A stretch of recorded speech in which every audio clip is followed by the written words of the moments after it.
sit is-sema u l-ard. Għax inti dawn il-ħwejjeġ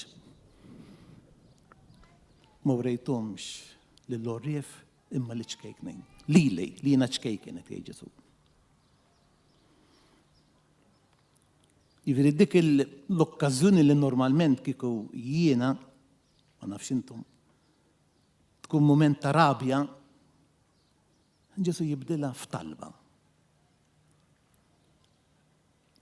Stqarrija ta' fidej, stqarrija ta' tifħir. Anzi, mbagħad ikompli jagħmel jgħidilna kemm hu intimu mal-Missier. Ħadd ma jaraf lill-liben jekk mhux il-Missier. U ħadd ma jaraf lill-liben jekk mhux dak li l-Missier irid jarrafulu. Isma' hemmhekk hemm passaġġ teoloġikament profund ħafna. Għax ifisser x'komunjoni hemm bejn Ġesu u il-Missier. Ġifieri dak li kien kawża ta' imrar, Ġesu jibdlu f'okkażjoni ta' tifħejr lill-Missier, ta' glorifikazzjoni lill-Missier. Ħbib tiegħi, għalhekk Ġesu x'in jgħid intom li intom imtaqlejn u imħabtejn. Ejjew għandi għax it-toqol tiegħi ħafejf. Ġifieri dan il-sens, din il-frustrazzjoni, għax hej frustrazzjoni, Ġesu dak it-toqol ħafejf.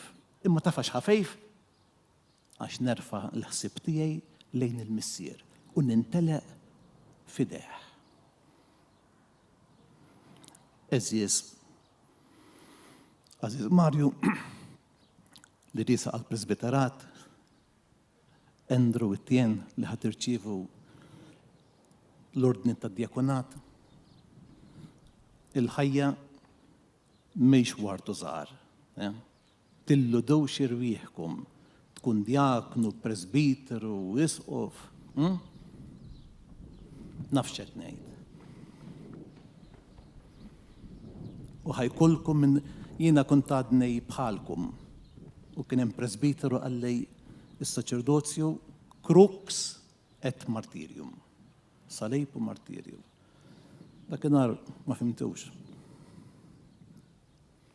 U xejn qed tittalba tal-konsagrazzjoni taż-żejt tal-Griżma tlabna għall-qassisejn u għall-martri. F'dawk il-momenti ħbib tiegħi li ħajjiġu żgur teqtewx qalbkom.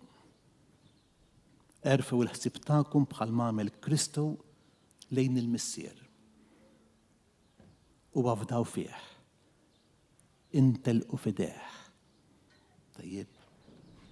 U il-ministeru tagħkom ħajpoġġikom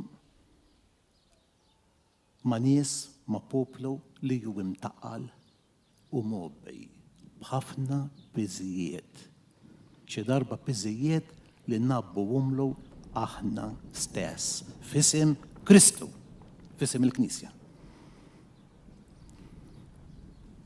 Dak li qed jistenna minnkom il-poplu tal-Alla.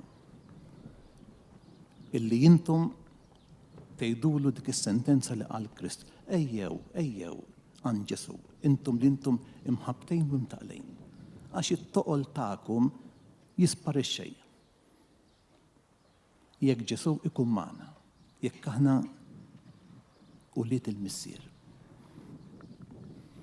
U la darba tkunu ġarrabtu, tkunu tistgħu tagħmlu biktar qawwa din il-missjoni.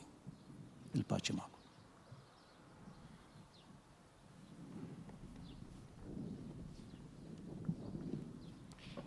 U dik kienet l-omelija tal-Eċċellenza tiegħu Monsinjur Mario Grech, Amministratur Apostoliku għal Għawdex. L-aħħar omelija biex ngħidu hekk ta' ordinazzjoni. Apparti li issa kilba minn irrid insegwu l-ordinazzjoni jew il-konsagrazzjoni episkopali tal-isqof il-ġdid li se titmexxa aktarx minnu wkoll. Issa sir nidħlu għat-tieni parti tar-rit tal-ordinazzjoni. li se jibdimma din id-darba bit-tiġdid tal-wedid saċerdotali li suppost saru nhar ħamis ix-xirka filgħodu hawnhekk is-saċerdoti miġbura madwar l-isqof.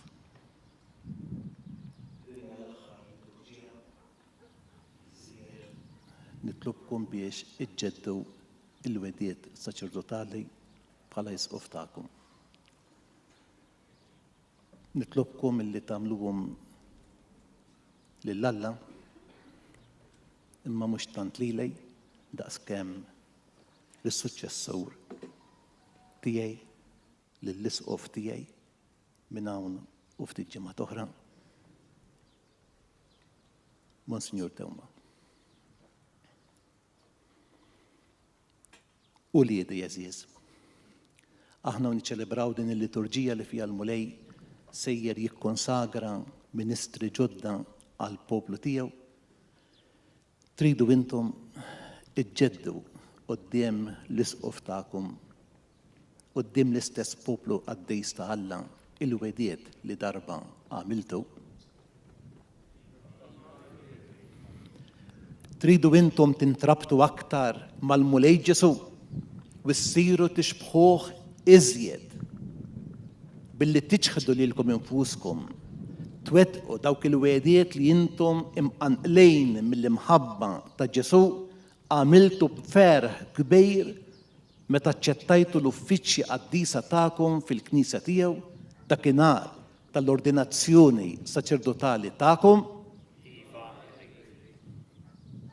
Tridu intom tkunu amministraturi fidilej tal-misteri ta' Alla fl-Ewkaristija imqazza, fl-azzjonijiet liturġiċi l-oħra u li bil-fedeltà kollha fid-dawl ta' Kristu, ir-ras u r-raj, taqdu id-dmejr għaddejs li tgħallmu imqanqlejn mhux mir-reba tal-ġejt, imma biss mill-ħeġġa għall-erwieħ.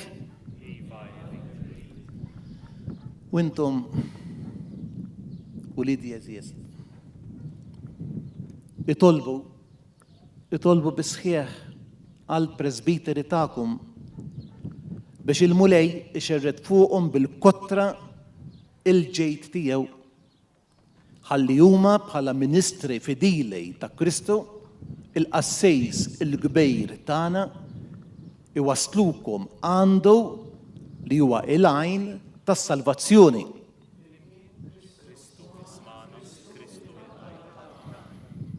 Itolbu għalija wkoll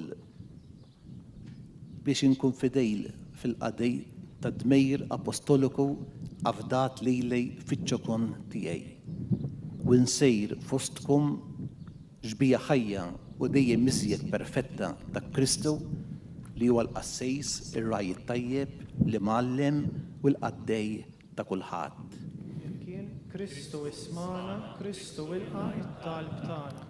Il-mulej iħarisna l-koll fl-imħabba tiegħu u jalla iwassalna l-koll kemm aħna rajja u merħla fil-ħajja ta' dejjem.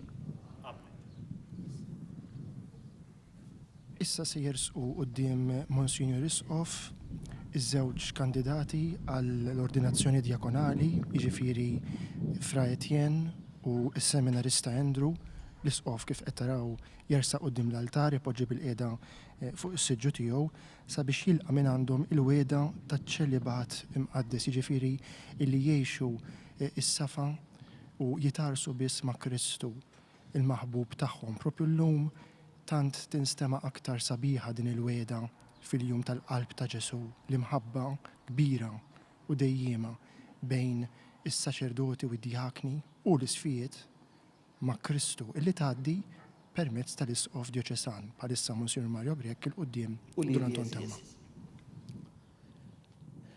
Intom minn rajkom tridu tersqu għall-ordni tad-djakonat. Dan il-ministeru tagħkom intom taqduh marbut maċ-ċelibat. Għax iċ-ċelibat mhux kastejk, mhux projbizzjoni, imma huwa sinjal tal-imħabba pastorali. U din l-imħabba iħeġġiġha u jqawwija fil-waqt li huwa għajn li ma bħala ta' ġejt kbir li jista' jsir fid-dinja. L-istat ta' ċelibat iqanqal fikum imħabba sinċira lejn Kristu il-Mulej u jenkom tgħixu f'rabta sħiħa miegħu. Huwa juri quddiem kulħadd li intom ikkonsagrati lil Kristu b'mod ġdejt u għoli.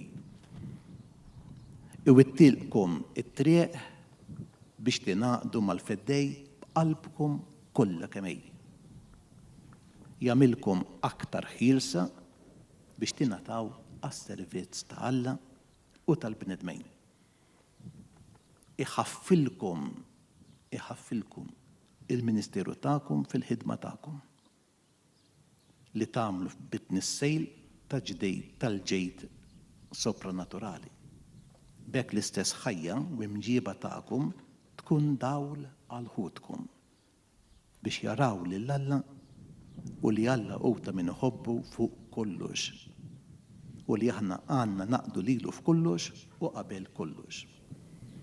Għalhekk, mela, bħala sinjal li intom tajtu ruħkom lil Kristu Sidna, tridu intom issa tistqarru quddiem kulħadd, quddiem Alla, quddiem il-Knisja, li beħsiebkom tħarsu dejjem iċ-ċelibat imqaddes minħabba s-saltna ta' smawiet u s-servizz ta' Alla u tal-bnedmejn.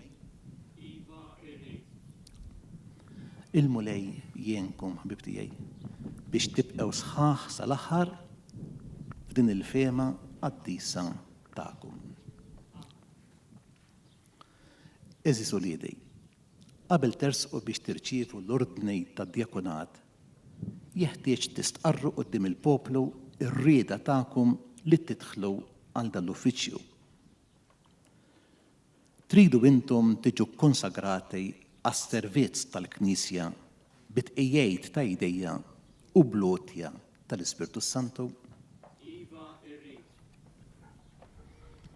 Tridu intom bimħabba u umiltà taqdu dal-uffiċċju tad-djaknu biex tkunu ta' għajnuna għall-ordini saċerdotali u għall-ġejt tal-poplu Nisrani. Tridu iżommu il-misteru tal-fidej b'kuxjenza safja kif jgħid l-Apostlu missierna u xxandru bil-fom u bil-emejl din il-fidej skont l-Evanġelju u t-tradizzjoni tal-Knisja. Tridu intom tħarsu u tħeġġu fikum l-ispirtu tat-talb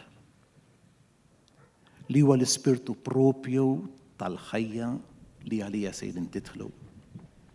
U f'dan l-ispirtu tiċċelebraw bil-fedeltà kollha il-liturġija tas-sigħat skont il-kundizzjoni tagħkom għal ġejt tal-Knisja, anzi għal ġejt tad-dinja kollha. Tridu intom issawru dejjem iżjed ħajjitkom fuq l-eżempju ta' Kristu li issa fuq l-artal se jrikolkom fidejkom il-ġisem u d-dem tiegħu. Issa wara dik is-serje ta' mistoqsijiet, iż-żewġ kandidati wieħed wara l-ieħor jersqu f'riġnejn l-isqof idejhom f'tiegħu biex iwedu rispett u bidjenza lilu u lis-suċessuri tiegħu. Andrew, twiet rispett u bidjenza lili u lis-suċessuri tiegħi. Iva inwijek. Alla li beda din l-opra tajba fejk iwassala għall-aħħar.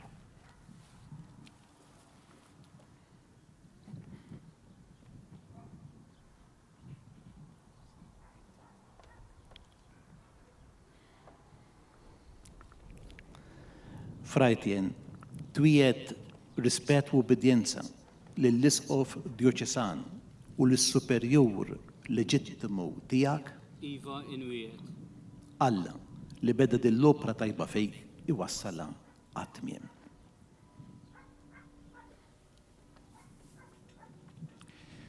U issa imiss il-kandidat għal presbiterat id-Djaknu Mario Merċieqa sabiex jagħmel ukoll il-wedijiet tiegħu għall-Presbiterat quddiem l-Isqof Djoċesan.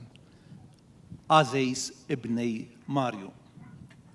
Qabel tersaq biex tirċievi l-ordni tal-Presbiterat, jeħtieġ tistqar quddiem il-poplu ir-rieda tiegħek li tidħol għal dan l-uffiċċju.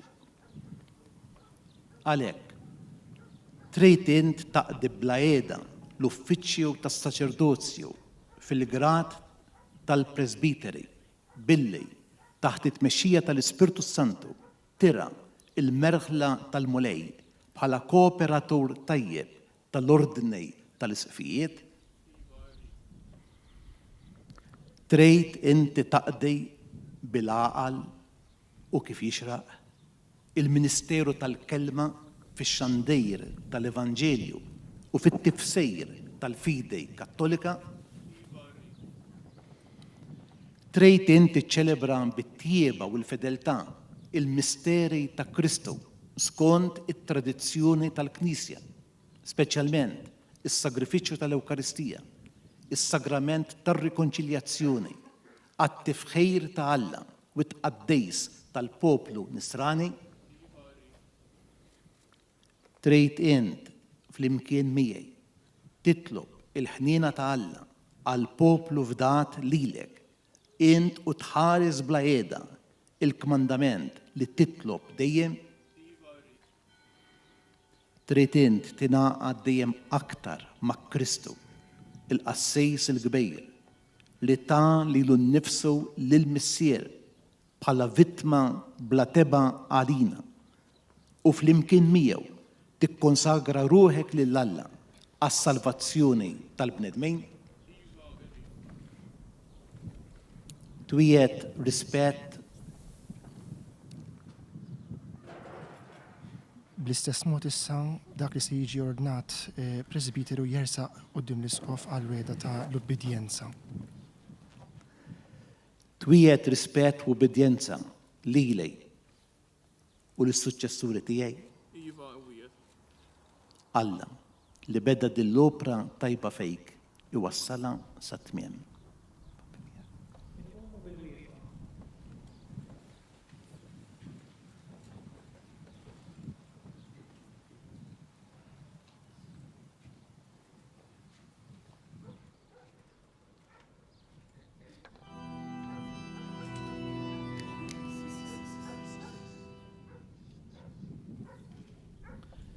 Ħuti eżies, nitolbu lil Alla l-Missier li jista' kollox biex fuq dawn il-qaddejja tiegħu li huwa ħatar għall-ordni tad-djakunat u l-Presbiterat ikkattar id-duni tas-sema. Wasalna l-moment importanti ħafna f'dan ir-rit tal-ordinazzjoni li hija l-litanija tal-qaddisin. Il-poplu kollu ta' Alla miġbura hawnhekk fuq l-art jingħaqad ma' dak tas-sema, il-qaddisin biex nitolbu l-għajnuna tagħhom għal dawn it-tliet ordinandi.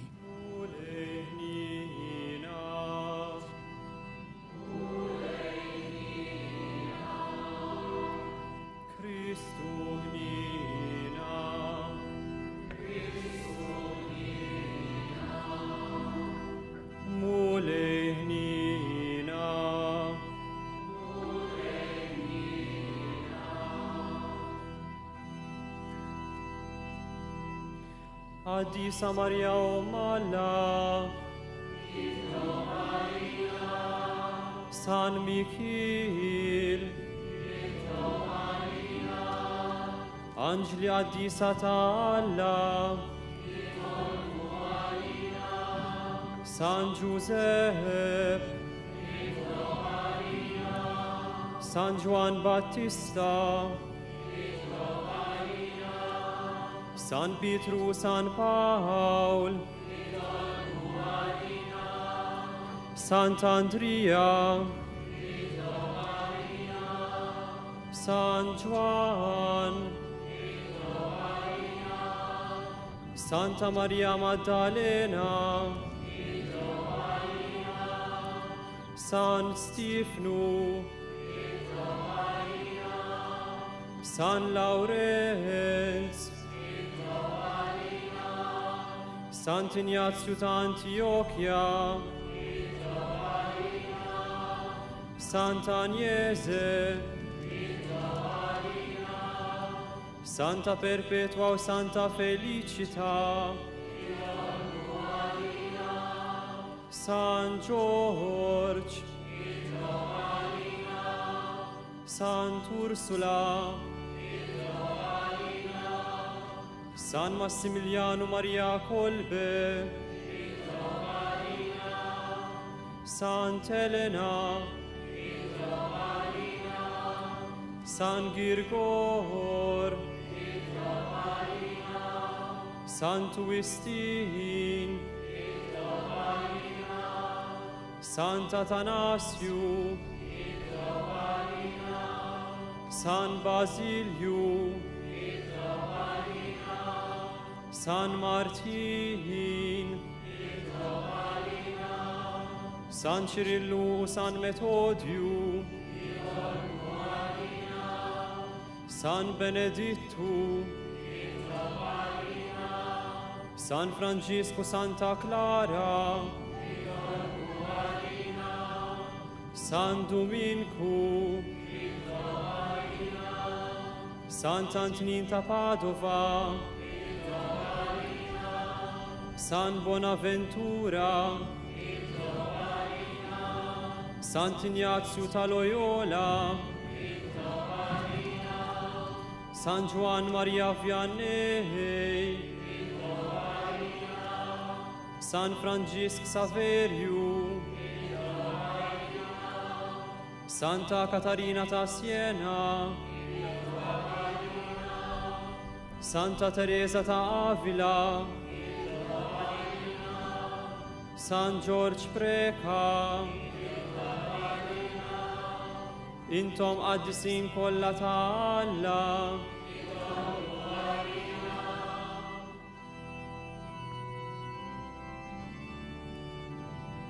u riħnina magħna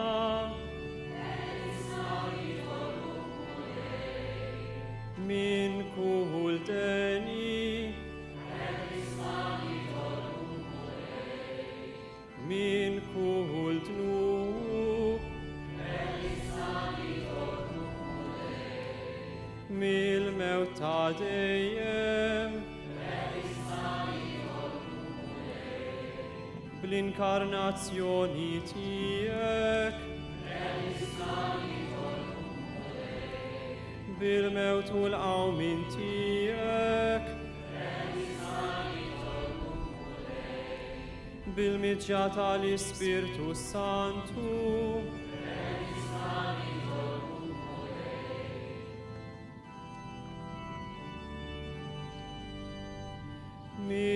mitimbin,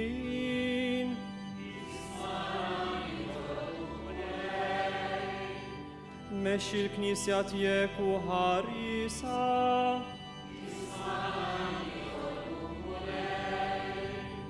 żomm il-Papa u l-ordnijiet kollha tal-Knisja fir-rabta mqazza tiegħek,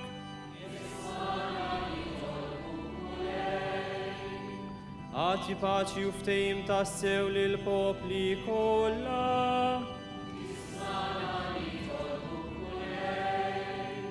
Għawina u ħarisna fis-servizzi mqaddes tiegħek.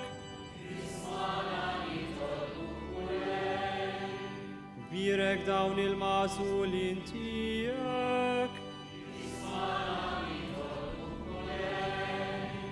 Birek u qaddes dawn il-magħżulin tiegħek. Birek qaddes u ikkonsagra dawn il-magħżulin tiegħek.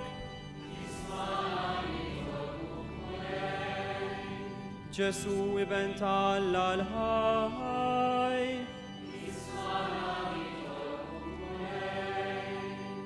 Kristu ismana.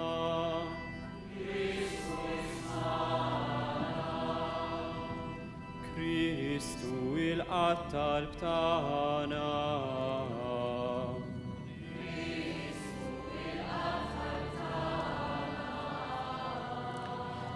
Tlabna flimkien mal-Knisja kollha din it-talba tal-litanija waqt li l-kandidati kienu matulhom fl-art din it-talba issa l-isqof jalaqa permezz ta' din il-konklużjoni li se nisimgħu issa.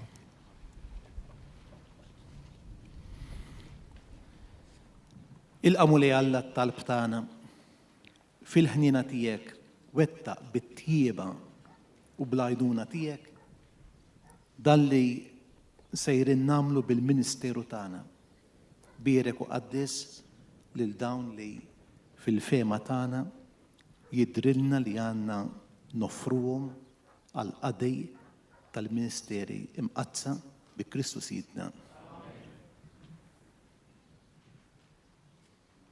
Wieħed mill-eqdem ġesti fil-Knisja li bih l-isqifijiet kienu jgħaddu il-ministeru lill-presbiteri u l-djakni huwa t-tqejt tal-idejn. Bit-tqejt tal-idejn toħroġ iktar ċar il-qawwa ta' Alla, tal-Ispirtu Santu li jinżel fuq dawk li jiġu ordnati. Ħaġa li kien sa mill-qedem fil-Knisja jagħmilha l-isqof, l-episkopos fuq dawk illi huwa jagħżel sabiex jiġu ordinati. U għalhekk f'dan il-mument suġġestiv se naraw li l-isqof illi qiegħed idejh fiskiet fuq dawn iż-żewġ kandidati l-ewwel għad-djakonat bħalissa fuq is-seminarista Andrew u issa fuq Patri Etienne Gilson tal-Franġiskani Konventwali. Aħna wkoll nitolbu fiskiet għal dawn ħutna anki flimkien ma' din it-talba sabiħa, it-talba konsagratorja illi fija l-isqof wara dan it-tqejt tal-idejn ikompli jitlob lill-Ispirtu Santu biex bil-qawwa tiegħu jikkonsagra lil dawn iż-żewġ ħutna għall-Ministeru Djakonali. Kun magħna nitolbuk u Alla li tista' kollux. Inti tagħti l-grazzji tqassam il-karigi fil-gradi tagħhom u tqiegħed l-uffiċċji kollha kull wieħed fl-ordni tiegħu. Waqt li tibqa' l-istess fik innifsek, inti kollox iġġedded, tħejji kull ħaġa sa minn dejjem bil-providenza tiegħek u kollox tqassam f'waqtu skont il-ħtieġa ta' żmien bibnek Ġesu Kristu Sidna li huwa il-kelma, il-qawwa u l-għerf tiegħek. Int lill-Knisja tiegħek li hija l-ġisem ta' Kristu tagħnija b'kull xorta ta' grazzji, ta' qada fir-rabta flimkien tal-ħafna membri tagħha u bl-Ispirtu Santu tagħmilha ġisem wieħed faqda tal-għaġeb. Inti tagħtiha li tikber, tinfirex u toktor hekk li tkun it-tempju ġdejt tiegħek. Għalhekk inti waqqaft fija ministeru qaddejs imqassam fit-tliet gradi ta' ministri u għamilthom għaddejja ta' ismek bħalma fil-bidu kont għażilt lill-uliet Levi biex jaqdu fit-tabernaklu mqaddes ta' qabel. Fil-bidu tal-Knisja tiegħek l-Apostli ta' ibnek imnebħejn mill-Ispirtu Santu għażlu 7 irġiel ta' fama tajba biex jgħinuhom fil-qadej ta' kuljum.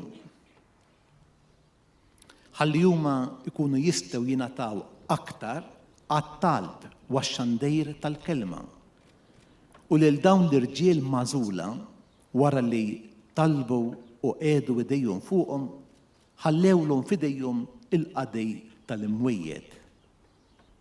Ħares ukoll mulej bħarsa ta' sliem lejn dawn il-qaddija tiegħek li aħna fl-umiltà ta' qalbna qegħdin nikkonsagrawhom lilek bħala djakni ħalli jaqdu fuq l-artal imqazza tiegħek.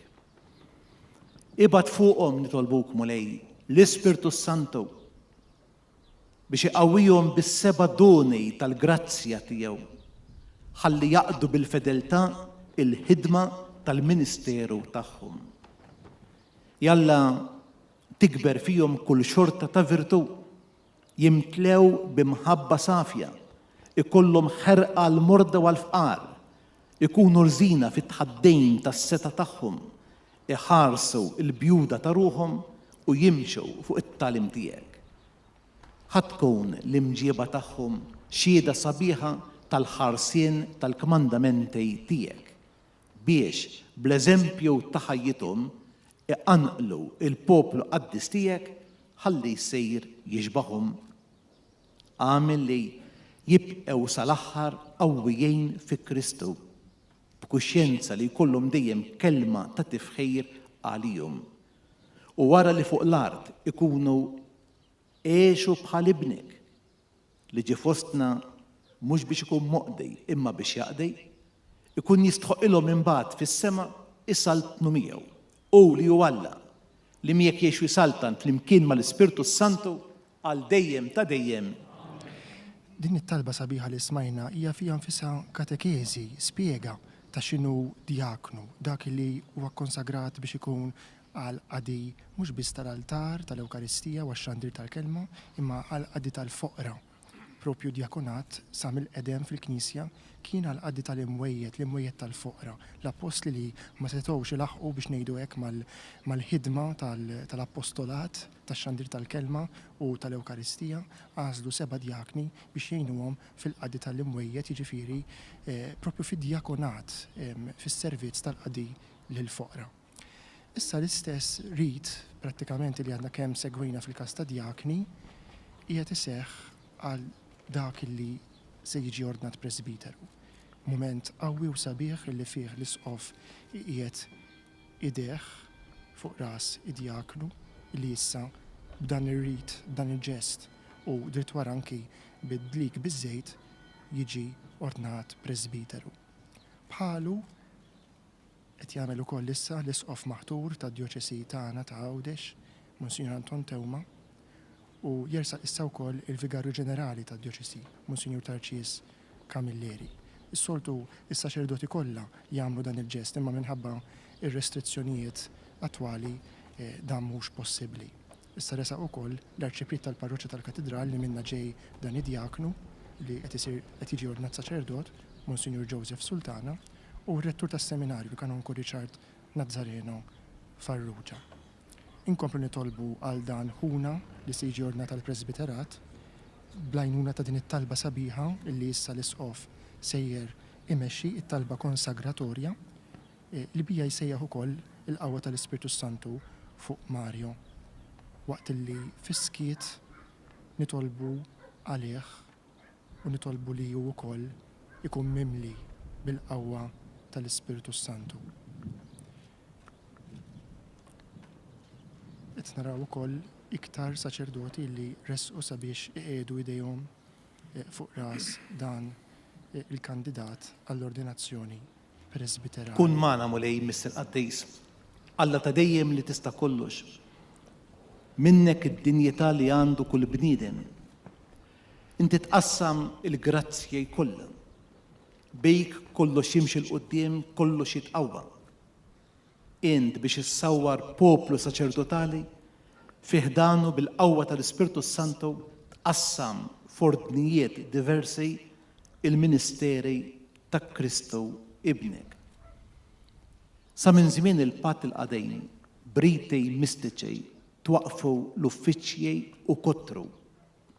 Għalhekk meta qiegħed lil Mosè u lil Aaron biex imexxu u jqazzu il-poplu, għażilt irġiel oħra ta' dinjità u grad inqas minnhom biex imseħbin magħhom jgħinuhom fil-ħidma tagħhom.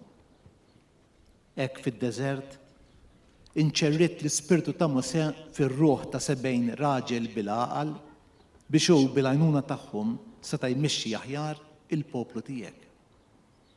Hekk ukoll int xerriet fuq uliet Aaron il-milja tas-saċerdozju ta' missierhom biex seta' ikun hemm qatt biżżejjed ta' qassisejn skont il-liġi għas-sagrifiċċji fis-santwarju li kienu ġbija udell tal-ġejt li kellu jiġi. Fl-aħħar nett imbagħad Mister Qaddejs, int bagħt fid-dinja lil-ibnek lil Ġesu, l-Apostlu u l-Qassis il-kbejr tar-reliġjon li nistqarru. U bl-Ispirtu Santu offra lilu nnifsu lilek bħala vittma safja u sieħeb fil-missjoni tiegħu lill-apostli imqazzejn fil-verità u żidilhom bħala sħabhom irġiel oħra biex ixandru u jwettqu il-ħidma tas-salvazzjoni fid-dinja kollha. U issa lilna wkoll dgħajfejn kif aħna għatina n-nies li neħtieġu biex jgħinuna aħna u naqdu is-saċerdozju apostoliku. Għati nitolbuk missier li tista' kollox id-dinjità tal-ordni tal-presbiterat lil dan il-qaddej tiegħek. Ġeddet fih l-ispirtu tal-qdusija. Għamel u Alla li jilqa' minn għandek l-uffiċċju tat-tieni grad jgħozzu u jżommu għal dejjem. U bl-eżempju ta' ħajtu idaħħal ir-rażan fl-imġieba. Jalla ikun ħaddiem tajjeb li jaħdem ejt fejt mal-ordni tagħna. Biex it-tagħlim tal-Evanġelju bix-xandir tiegħu jagħmel bil-grazzja tal-Ispirtu Santu kottra ta' frott fi qlub il-bnedmin u jasal sat-truf l-art kollha.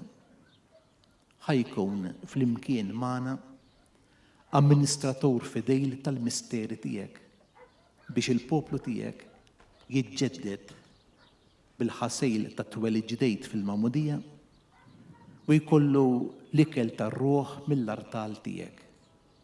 U l-mitinbejn jiksbu mill-ġdejt il-ħbiberija miegħek u l-morda serħan u faraġġ fil-mart tagħhom. Ħajjissieħeb magħna biex jitolbok tħen għal poplu fdat lilu wad-dinja kollha. Hekk il-ġnus jinġemew il-koll flimkien fi Kristu u jsiru il-poplu tiegħek wieħed li jilħaq il-milja tiegħu fis-saltna tiegħek. Bibnek Ġesu Kristu Sidna li hu Alla u miegħek jgħix saltan flimkien mal-Ispirtu Santu għal dejjem ta' dejjem. Smajna hemmhekk dik it-talba sabiħa ftit twila imma sinifikattiva ħafna talba konsagratorja li hija programm ta' ħajja ta' ministeru sħiħ saċerdotali li tajjeb illi kull saċerdot minn dik l-ordinazzjoni tiegħu jirritorna lejha sabiex jifhem eżattament x'inhu mitlub minnu, x'inhi l-vokazzjoni vera tiegħu bħala saċerdot. Parti mill-poplu saċerdotali ta' Alla magħżul minn fost dan il-poplu biex ikun qaddej tiegħu. Issa it-tliet kandidati għall-ordni se jiġu hemm libsa u xekk l-ilbies liturġiku tagħhom, l-ilbies sagru li jiddistingwihom waqt il-liturġija. Fil-każ taż-żewġ diakni l-istola forma diagonali minn maqaddhom u fuqha id-dalmatika u fil-każ ta' saċerdot l-istola kif jilbisha saċerdot madwarhom u l-pjaneta. Jiġri dik il-libsa ta' fuq il bija jiċċelebra il-qudiesa. Dan sar minn fil-każ ta' tnejn minnhom mill-kappellani u l-arċipriet tagħhom.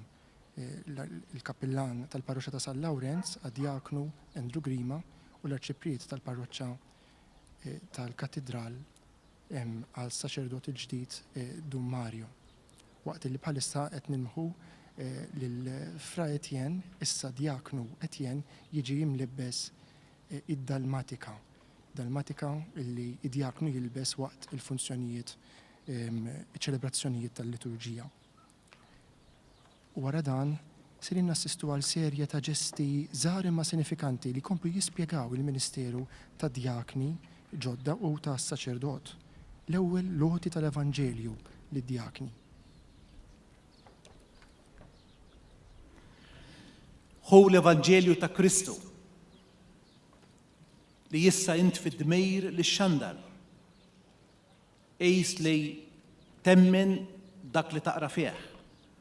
Tallem dak li temmen u tgħix dak li tallem. Il-Ministeru ta' Diaknu huwa fost l-oħrajn dak illi ixandar il-Vanġelu waqt il-liturġija u anki jipprietka jagħmel l-omelija, it-tifsira tal-Vanġelu li huwa jgħix qabel xejn fil-ħajja tiegħu. Hu l-Evanġelju ta' Kristu li issa int fid-dmejr li xandar. Ejs li temmen dak li taqra fih. Tallem dak li temmen u naturalment tgħix dak li tallem. Infakkarkom illi aktar kmieni assistejna għal konsagrazzjoni taż-żejt tal-griżma, iż-żejt li jintuża fil-mawdija, fil-griżma tal-isqof jew il-konfirmazzjoni, imma wkoll fl-ordinazzjoni sagra tal-presbiteri u anki tal-isfijiet. Ġifieri dan iż-żejt ġdid illi sejjer jintuża fil-konsagrazzjoni episkopali tal-isqof il-ġdid ta' Għawdex.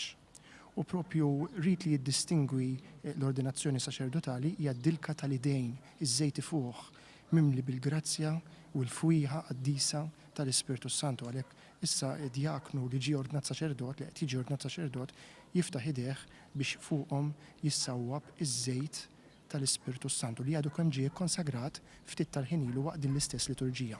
Nisimgħu.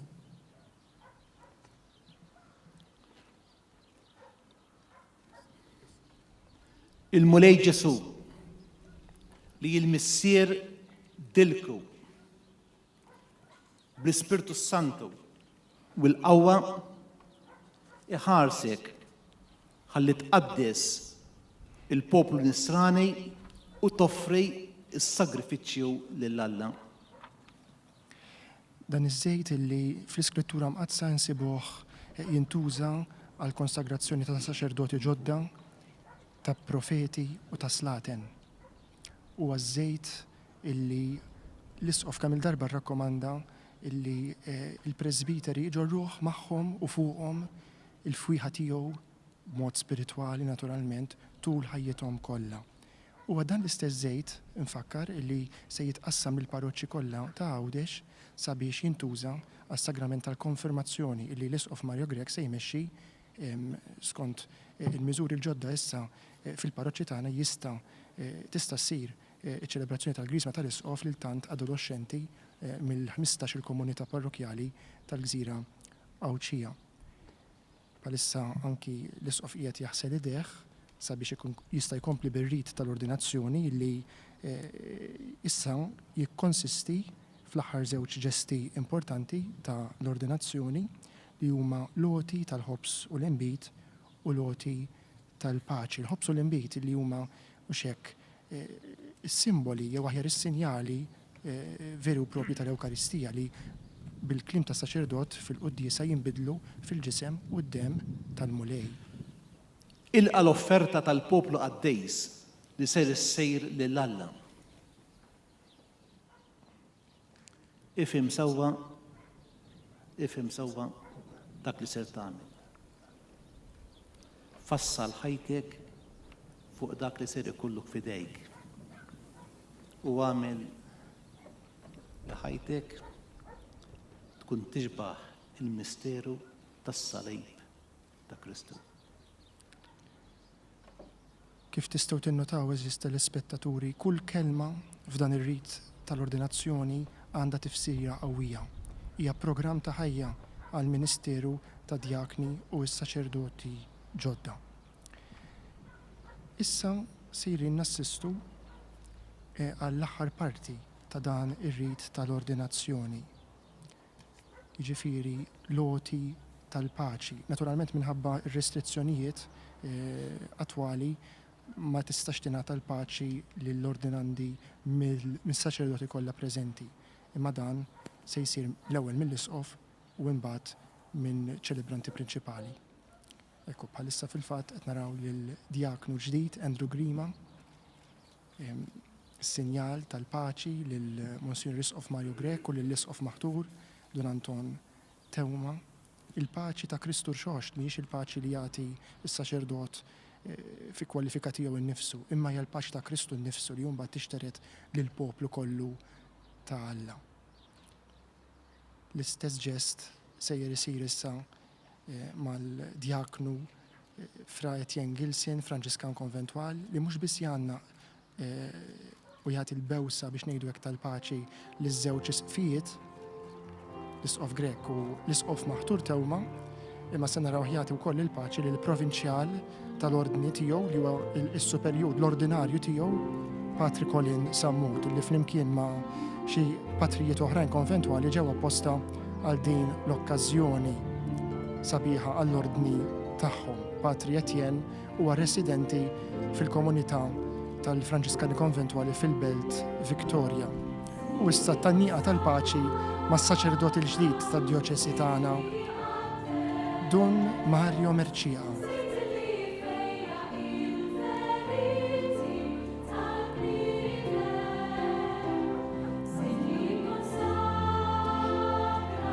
U ekku l-preżentazzjoni lil poplu ta' Alla waqt li l-kori kanta Żejt li jikkonsagra.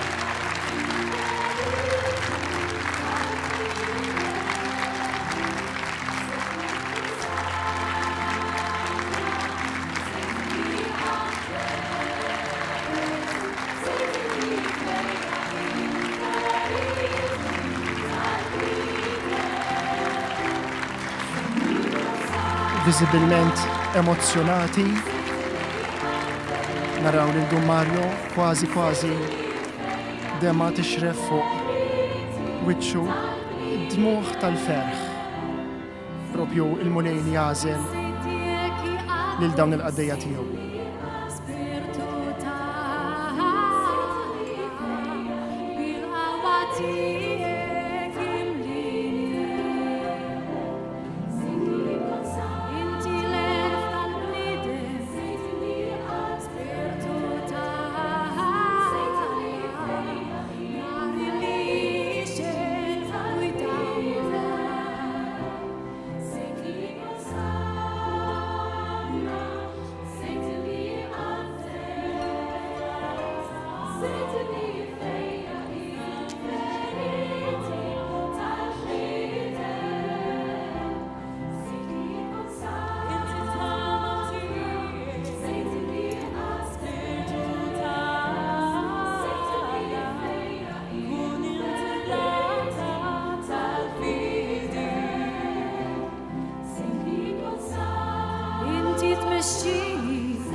il-missier li jista' kollox.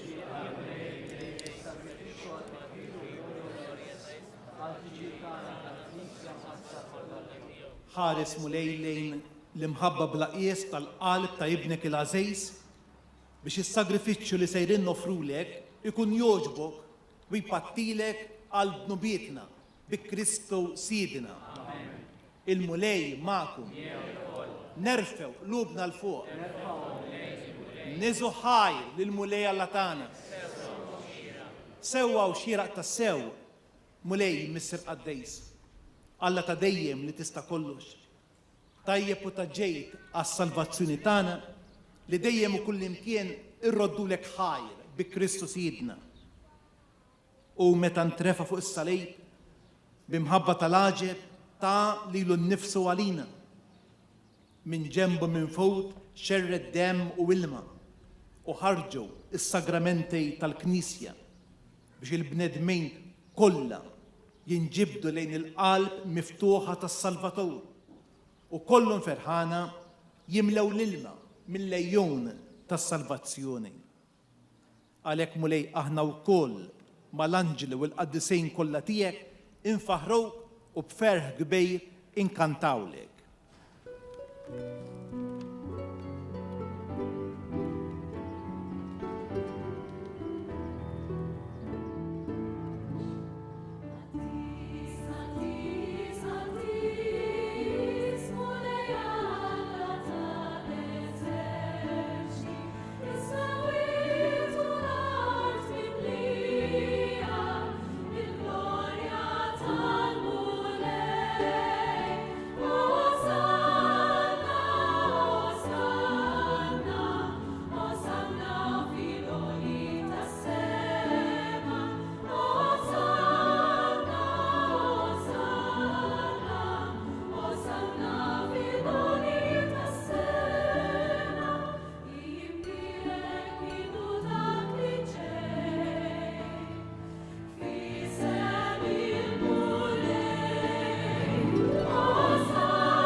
مصر قديس متشكونتانا نطلبوك بابنك جسو كريستو سيدنا القى وبيرك دالوفرتي صافية وقديسة لجبنا الساكريفيتشيو. احنا نفروم لك لولنات على الكنيسة تيك قديسة وكاثوليكا أتيا سليم خارسة عقدة مشية ما الدنيا كلها فلمكين مال قديتيك البابا فرانجيسكو مياي قديتيك مناير ما يستحق لي أنطون لسقف مختور تدن الكنيسة والسفية كلها اللي يهدنوا يستقروا الفيدي فيرا وكاثوليكا اللي يدوا لنا الأبوستلي.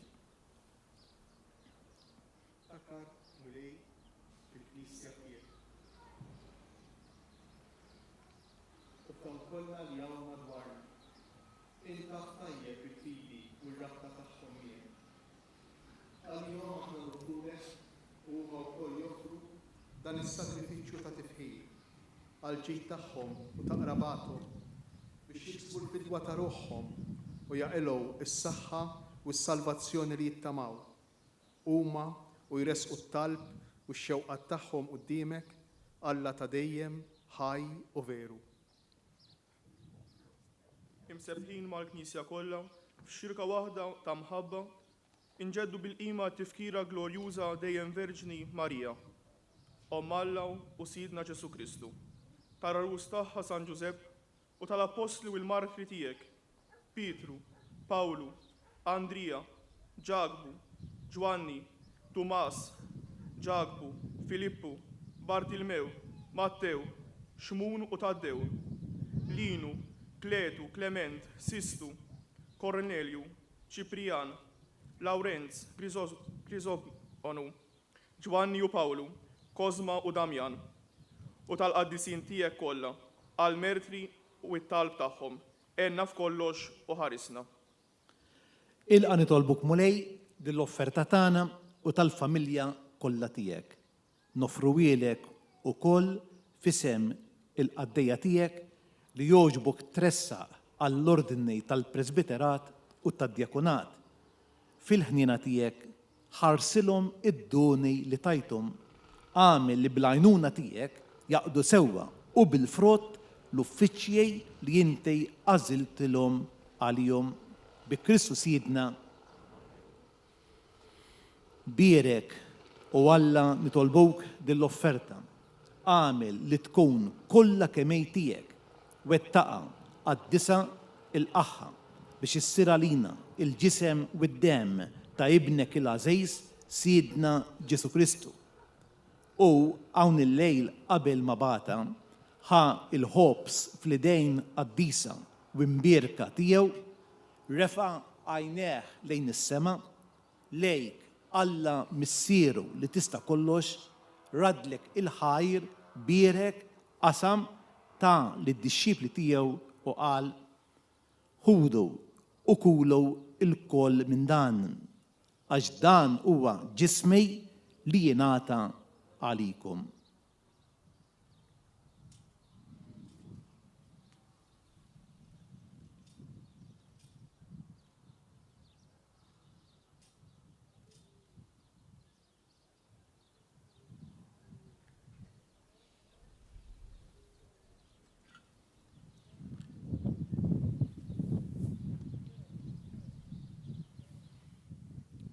Ukoll wara l-ikla ħadan il-kalċi għażejs fl-idejn għad-disa u mbierka tiegħu, reġa' rat il-ħajr bierek tal-dixxipli tiegħu u qal: ħudu u xorbu minnu il-koll, għax dan huwa l-kalċej ta' demmi tal-patt il-ġdejt li jibqa' dejjem, id-dem li jixxerret għalikom u għall-bnedmin kollha għal maħfra tad-dnubiet.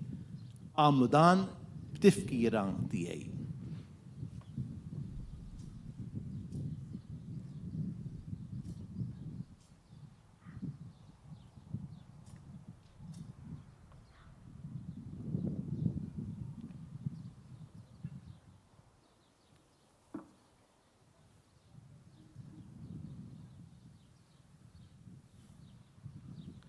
Dan hu l-misteru tal-fidej.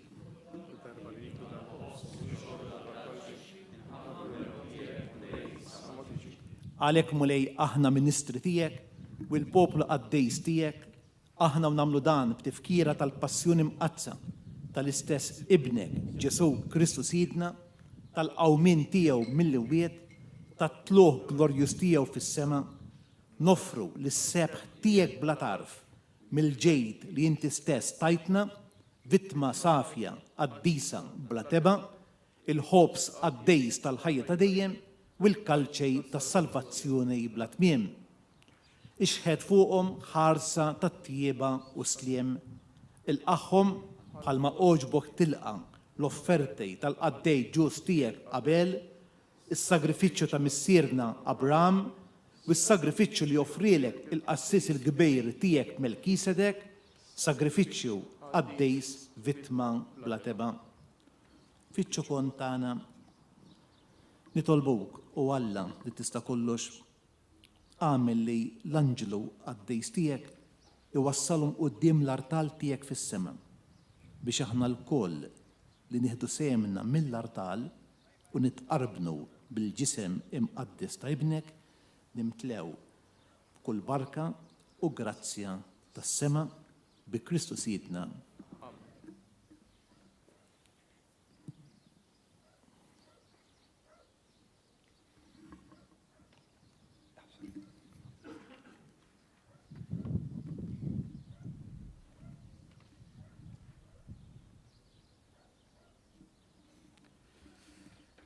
Ftakar ukoll mulej fil-qaddejja tiegħek li telqu qabilna bis-sinjal tal-fidi li ħadu fil-magħmudija u li qegħdin jistrieħu fir-raqda tas-slim. Ħenna għalihom mulej u għati lilhom u lil daw kollha li jistrieħu fi Kristu ilena id-dawl u s-sliem.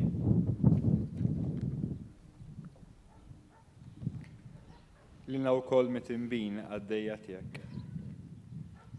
Li nittamaw fil-kotra tal-ħnina tiegħek, għatina sem fix-xirka tal-qaddisin apostli u martri tiegħek. Ġwanni, Stifnu, Mattija, Barnaba, Ignazju, Alessandro, Marcellino, Pietru, Felicita, Perpetua, Agata, Lucia, Agnese, Cecilia, Anastasia. U tal-qaddisin tiegħek kollha. Daħalna fil-wirt magħhom, mhux għall-merti tagħna, iżda l-ħnina tiegħek u l-maħfra tiegħek bi Kristu Sidna. Bih mulej inti dejjem taħlaq u tqaddis dan il-ġejt kollu, timliħ bil-ħajja, tbierku u tqasmu lilna.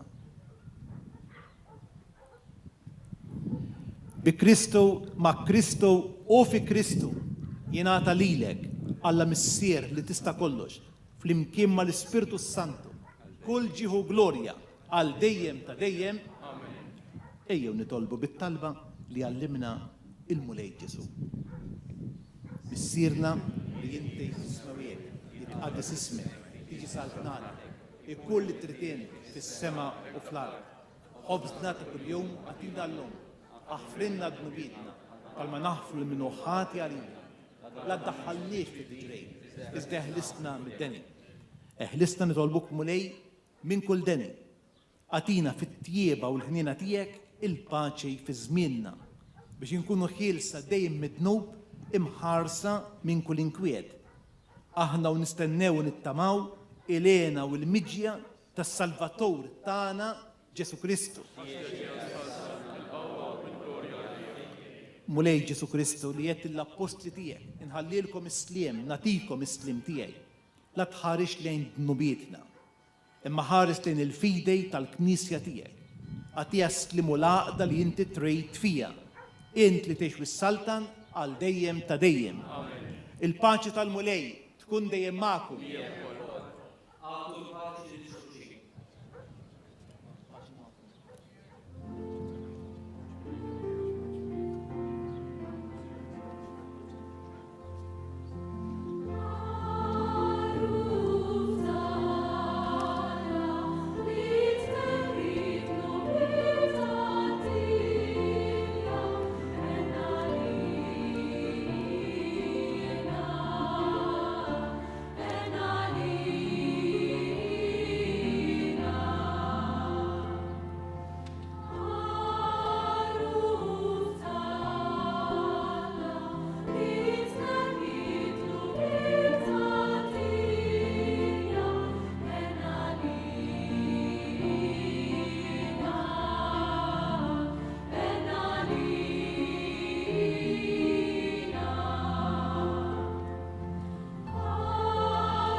Danu l-ħaruf talla, danu li neħi d-nubiet ta' dinja, ħen jgħin dawk mistiedna għall-ikla tal-ħaruf. Ma jistoqliġ il-kol taħt saqaf tiegħi, iżda jiskema waħda u ruti jkunu fejn.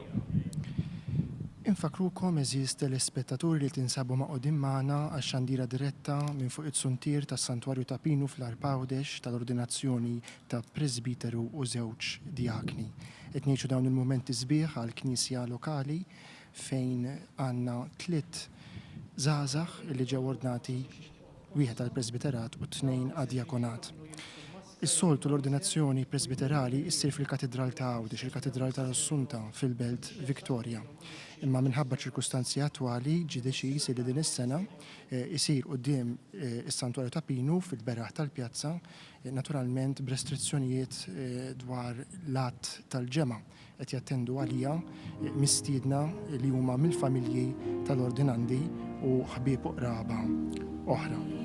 Prattikament minn wara il-rit tal-ordinazzjoni komplejna bil-qudiesa wara l-offertorju fejn rajna li 3 li żewġ diakni ġodda u li saċerdot il-ġdid madwar l-altar għat-talba tal-kanoni Roman. Il-kanoni Roman li hija l-eqdem talba Ewkaristika li proprju taqqat il-Knisja llum ma' dik tal-ewwel snin bikrija tal-Knisja, 2000 sena ta' storja illi fiċ-ċelebrazzjoni tal-qudiesa isibu l-għaqda tagħhom.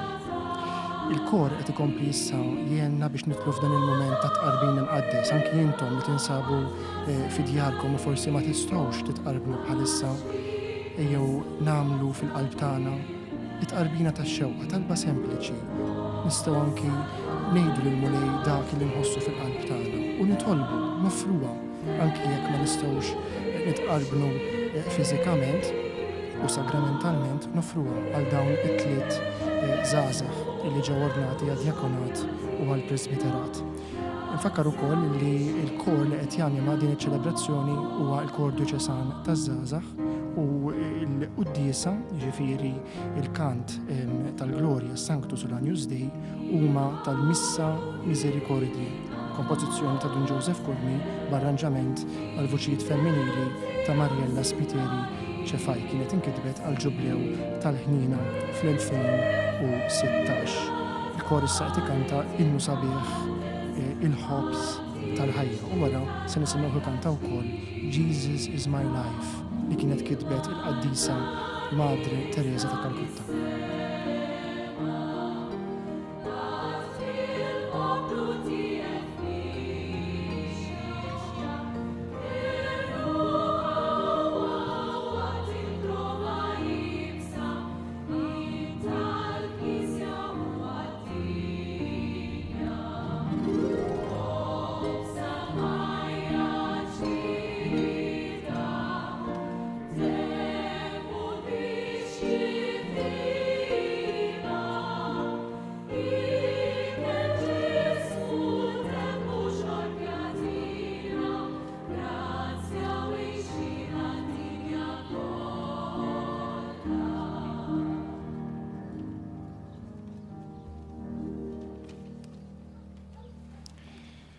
Infakru wkoll li din iċ-ċelebrazzjoni qiegħda ssir propju f'riġlejn il-Madonna ta' Pinu. Il-kwadru tagħha għadu kemm ġie restawrat fil-ditta Atelier del Restauro fin-Naxxar Malta u nġab lura propju din il-ġimgħa u għada se ssir l-inawgurazzjoni uffiċjali ta' dan ix-xogħol ta' it-tlestija ta' dan ix-xogħol ta' restawr. Nhar it-tnien li ġej infakru l-137 sena minn meta minn dan il-kwadru il-Verġni Mbirka sejħet lil Karni Grima. U fil-fatt f'dan is-santwarju il-ħadd fil-għaxija se ssir qudiesa fis-6:30 immexxija mill-Isqof Maħtur Don Anton Tewma u t-tnejn ikun hawn żewġ pontifikali nhar il-festa tas-sejħa, wieħed fit-9 ta' filgħodu u l-ieħor fis-7:30 ta' filgħaxija. Jesus is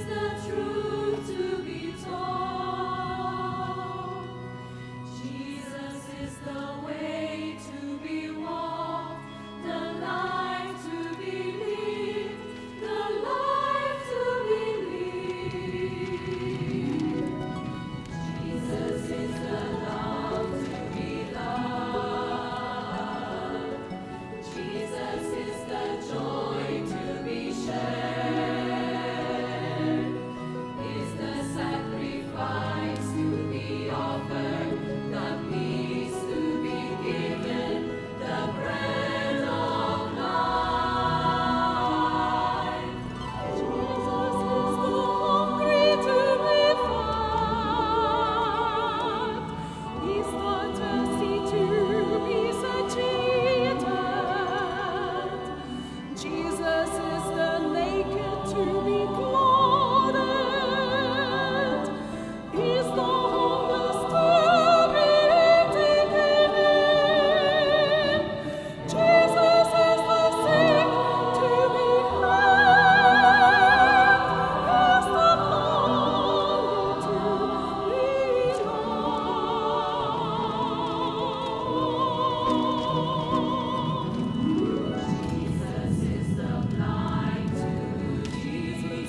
Ġesu u l-imħabba u l-ħajja tiegħi. Ejjew inqedu lil Patri Etienne, li Djaknu Endru u lil Dum Mario fil-qalb ta' Ġesu, dik il-qalb illi kif smajna fil-Vanġelu hija ħelwa u umli u trid tkompli xerret l-imħabba tagħha permezz tal-ministri djakonali, djakni, saċerdoti, u anke l-isfijiet fosthom l-isqof il-ġdid li l-Mulej Oġbu jibatilna permezz tal-Papa Franġisku l-isqof maħtur Don Antonio. Għamil Mulej li s-sagrament tal-imħabba tiegħek iħeġġiġna b'imħabba qaddisa ħalli ninġibdu dejjem iżjed lejn ibnek u nitalmu naraw lilu fħutna bi Kristu Sidina.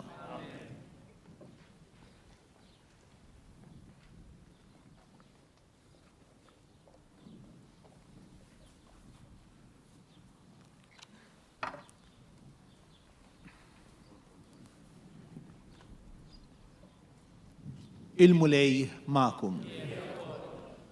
Nitolbu l-barka ta' Alla. Alla li waqqaf u jmexxi l-Knisja iħariskom dejjem bil-grazzja tiegħu biex bil-fedel ta' kollha taqdu il-ministeri li jażilkom għalihom. Jagħmilkom għaddejja u xhieda fid-dinja tal-imħabba u l-verità tiegħu, ministri fidila tal-Knisja tiegħu. Jagħmilkom tassew rajja li tagħtu lil fidili il-ħobb sħaj u l-kelma tal-ħajja biex dejjem aktar jikbru fl-għaqda mal-ġisem ta' Kristu. U lilkom il-koll li tinsabu miġbura iberikkom Alla li jista' kollox, il-Missier, l-Iben u l-Ispirtu Santu.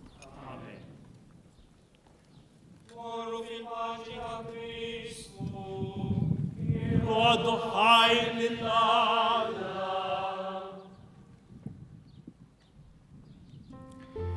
U diki it-teslima finali li bija tintem din iċ-ċelebrazzjoni sabiħa tal-lejla, l-ordinazzjoni ta' presbiteru u żewġ djakni illi fija saru koll id-berik ta' żjud imqazza u t-tiġdid tal-wediet saċerdotali.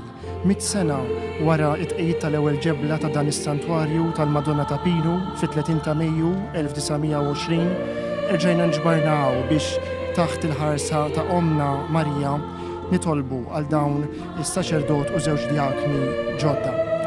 Nerġa' nfakkar illi nhar it-tnejn li ġej festa tas-sejħa tal-Madonna ta' Pinu fis-7:30 ta' filgħaxija l-Arċisqof Charles Scicluna se jmexxi fuq it-suntier tas-santwarju qudiesa tal-festa. Din ix-xandira li wassalnilkom il-lejla ma kienx tkun possibbli mingħajr l-għajnuna ta' bosta nies. Nixtiequ qabel xejn nirringrazzjaw lil Dr. Tonio Portuguese kif ukoll il-PBS u il-CVC, Citadel Video Communication, sul kru kollu illi l-lejla kien hawnhekk sabiex stajna waslu fidjarkom din ix-xandira diretta. Ħajriħor imur lill-Ministeru għal-Għawdex tal-għajnuna tiegħu. Waqt li nħallikom issegu il-mużika sabiħa tal-innu tal-aħħar mill-Kor Djoċesan taż-Żgħażagħ Għawdex, innu li nkiteb apposta għal dawn iż-żminijiet, Marija mill-Mart ħarisna, jiena Francesco Pio Attart ma tfadalli xejn li nirringrazzjakom illi kontu magħna, insemmilkom u nixtieqilkom minn qalbi il-festa it-tajba tal-qalb imqazza ta' Ġesu.